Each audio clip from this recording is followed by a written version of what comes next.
Have you ever felt like you were standing in front of an invisible wall? You know exactly where you want to go. You can see the goal on the other side, but for some reason, your feet won't move. Maybe you've been told you need more willpower, or maybe you've told yourself that you just can't do something before you've even tried. What if the thing holding you back isn't the lack of ability, but a lack of feeling safe enough to even take the first step? In this video, you're going to hear about two very different stories. First, a story about a silent child in a classroom, and next, a story of an adult facing chronic pain. On the surface, a 6-year-old struggling to speak and a grown woman struggling to exercise have nothing in common. But underneath is the same invisible barriers: fear, low confidence, and the belief that I can't. I'm Deanna Brewer, and today I want to share how real growth happens, not in perfect conditions, but in challenging ones. In this video, I'll walk you through my journey overcoming physical and psychological barriers in midlife and how I supported a young student through social and developmental challenges. Hopefully, it can help you overcome some of your own obstacles, no matter what stage of life you're in. We are going to focus on building a safe base for yourself and the people you lead so that growth becomes inevitable rather than a struggle. Real growth doesn't begin when things get easier. It begins when we create conditions that make trying feel possible. If you've ever felt stuck, whether you're a teacher, a parent, or just someone trying to move forward in your own life, hopefully this video will give you a clear, practical way to break the cycle. Because growth isn't about pushing harder, it's about building the foundation that makes it even possible. The challenge I focused on is something many people face: feeling stuck because of low self confidence or fear of failure. For me, that looked like avoiding exercise due to chronic pain. For my student Harper, it looked like complete silence in the classroom. Two very different situations, but the same root: low self efficacy and a lack of psychological safety. I'll use simple ideas from developmental psychology to show that when people do feel safe, supported, and capable, they do grow. Sometimes development doesn't feel like growth, it feels like hitting a wall. This can be when children are unable to communicate effectively, or when adults give up or stop trying. This talks for teachers and families and anyone who feels stuck. We're going to build something simple: a ladder made of safety, support, and small wins. To protect privacy throughout this video, I'm going to use a pseudonym and avoid identifying details. This is about what we can learn from growth without exposing anybody's identity. Here's the big idea: behavior makes sense when we understand the need underneath it.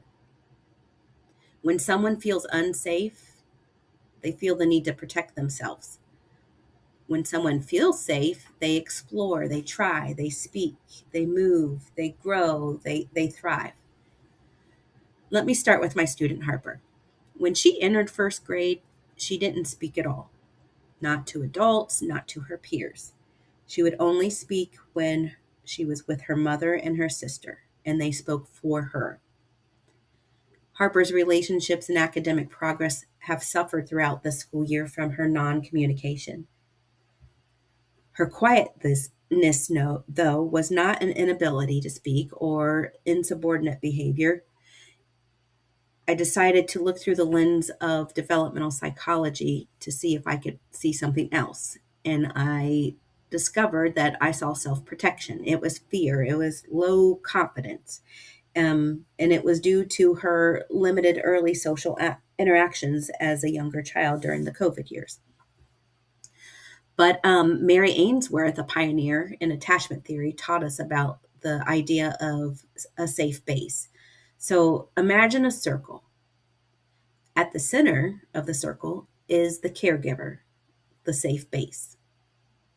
The child moves out of the circle to explore, but only if they know that they can return to that center and be safe. For Harper, the classroom wasn't a place of exploration, it was a place of threat. Her silence was her safe base, her safe haven. I realized that if I pushed her to meet academic standards first, that before she felt safe, I would only make this wall taller. So I had to change up my strategy. I stopped being the teacher and started being her safe base.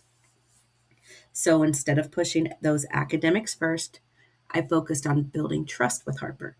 I created a safe, predictable environment through one on one conversations.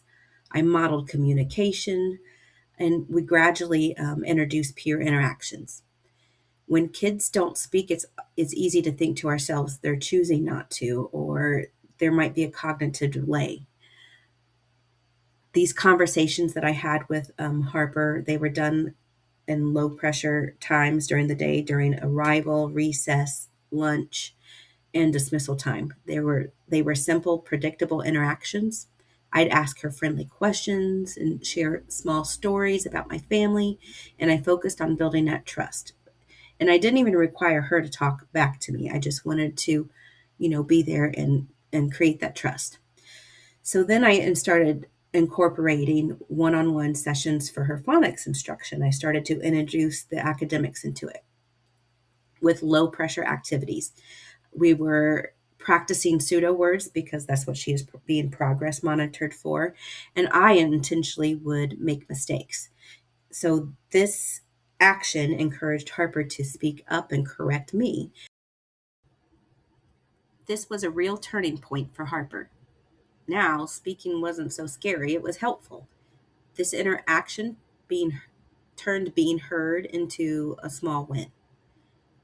This was an example of how Harper moved into the zone of proximal development, or the sweet spot of learning. To get Harper into that zone, I used that scaffolding. That one word that she spoke wasn't just a phonics victory, it was a safety victory. She felt competent enough to correct an adult, and we found her safe base in the classroom, which was me. So once she felt safe with me, I guided her into structured peer interactions.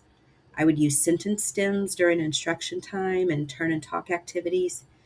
The sentence stems kind of act like training wheels for conversation for young learners, so it was a great strategy for Harper to use. The goal wasn't perfect speaking. The goal was her to interact with her peers and start building confidence with speaking with them. So as she began speaking more and interacting more with her peers, she actually started participating in class more, which I hadn't seen up till this point at all this year. She would raise her hand and offer some, answers. She would still speak quietly, and you could barely hear her. But this is another small win. The biggest shift that I saw with her was the increase in her confidence and her independence. She no longer needed reassurance from me, her safe base, to use her voice. And in turn, her academic growth improved immensely. So that moment when she is starting to speak independently with her peers and in the classroom, that was real development in action, because her silence wasn't laziness, it was the self-protection, it was that shield. And before we could push those academics, we had to build that safe base first. While I was helping Harper find her voice, I was struggling to find my own movement. In my midlife, I have hit a wall of my own. Chronic pain. I'm dealing with knee issues, back pain, and I've recently been diagnosed with rheumatoid arthritis. I've been on a weight loss journey for the past 2 years, and I've lost over 70 pounds, but I need to continue to lose to prepare for a total knee replacement surgery. If you've ever lived with chronic pain, you know the fear avoidance cycle. It goes like this. You move, you try to exercise, it hurts. Your brain records that movement as dangerous. So the next time you think about exercising, your brain sends a massive signal of anxiety. I was stuck. I needed to continue to lose weight and build strength for my surgery. But every time I look at a treadmill or think about taking a walk, my body said, nope, stay on the couch. The couch is safe.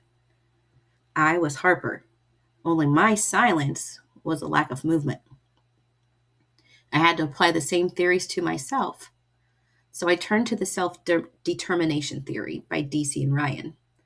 According to this theory, humans have three basic needs to stay motivated: autonomy, we need to feel in control of what we're doing; competence, we need to feel like we're getting better at something; and the last one is relatedness, we need to feel connected to others. I had lost all three. I felt like my pain was in control. That means my autonomy was gone. I felt like my body was failing. That means I had no competence. And I also felt isolated in my pain. No relatedness. I had to scaffold my own life. So I started small. I mean, really small. Instead of doing a 30-minute workout, I committed to myself that I would do 10 minutes of a low impact exercise. I focused on reframing my brain. When my knees started to hurt or my back started to hurt, instead of thinking I'm breaking my body, I practiced saying to myself, this is preparation. I'm building strength for my surgery. So I talked to a friend of mine who's also a personal trainer, and he understood what a safe-based coaching stance was. He didn't push me into things that would be painful for myself. He gave me choices of exercises and also gave me recovery strategies.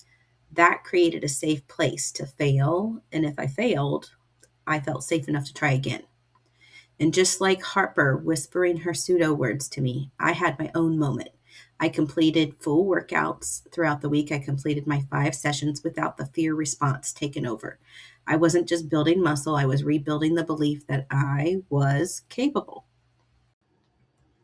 This is where self-efficacy comes in. If you believe you can't do something, you avoid it. And avoidance keeps that belief alive. So the turning point to this is create those small experiences that prove to yourself, I can do a version of this safely. That's also where motivation matters. According to the self-determination theory, we need 3 things: autonomy, competence, and support. I needed choice in what exercises to implement.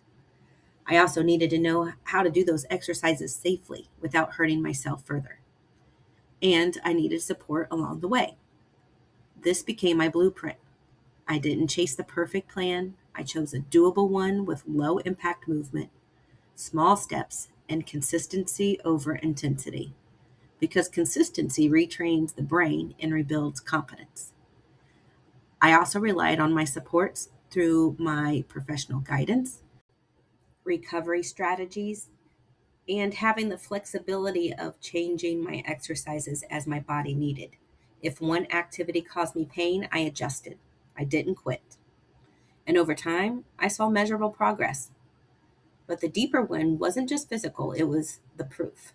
Proof that I could move forward without hitting that wall again. These transformations weren't accidental.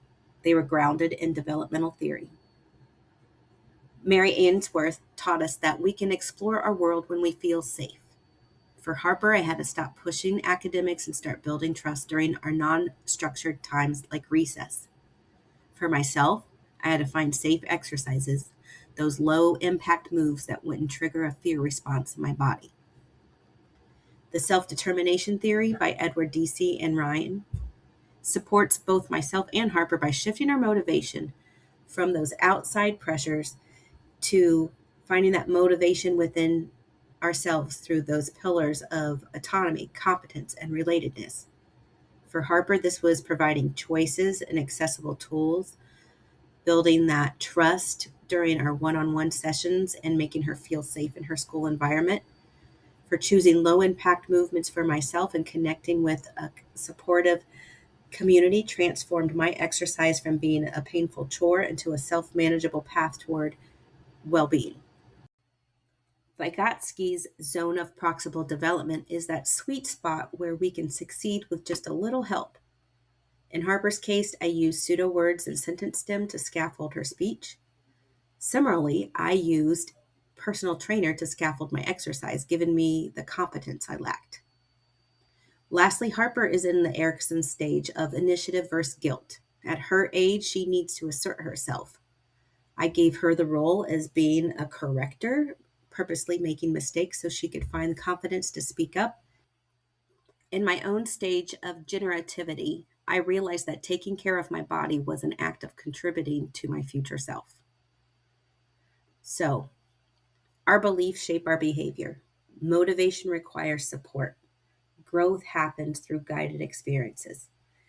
And all across all stages of life, we all need to feel capable and purposeful. Here's what matters the most. Growth starts small. Confidence comes after action, not before. Support accelerates progress. And adaptation is more powerful than perfection. If you remember one thing, remember this. Creating a safe base is critical before performance. And small wins, they're not small. They are proof. Proof that change is possible. So here's where you start. Pick one small step. Reframe one limiting belief that you have. Find one supportive person in your life. Track your small wins. That's how momentum begins. This week, I challenge you, take one small step and repeat it. Let it count, because growth isn't about removing challenges. It's about moving forward despite them. So think about your own life. What's one small step you can take today? Start there, and remember, every step forward counts. If this message resonated with you, I'd love to hear your story.